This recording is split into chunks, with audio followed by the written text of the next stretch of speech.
আজি আমালোকৰ গোৰ্খা সম্প্ৰদায়ৰ মহিলাসকলে তীজ উৎসৱ পালন কৰিছিলোঁ। তীজ একদিনীয়া কাৰ্যসূচীৰে ফিলাবাৰী আমগুৰি স্বস্তি সেৱক আৰু মহালক্ষ্মী মহিলা সমিতিৰ সৌজন্যত একদিনীয়া কাৰ্যসূচীৰে তীজ উৎসৱ পালন কৰিছোঁ আমি। এই উৎসৱটো আমাৰ গোৰ্খা সম্প্ৰদায়ৰ অতি পবিত্ৰ উৎসৱ। এই উৎসৱৰ প্ৰথম দিনাখন আমাৰ দৰ খোৱা হয়।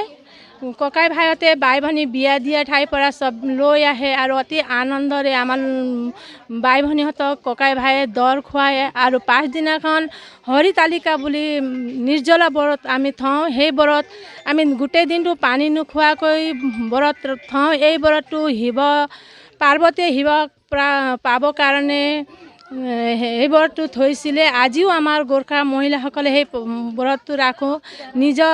নিজৰ প্ৰতি দীৰ্ঘায়ু কামনাৰে এই ব্ৰতটো কৰা হৈছে। আৰু আমালোকৰ এই তীজ উৎসৱটো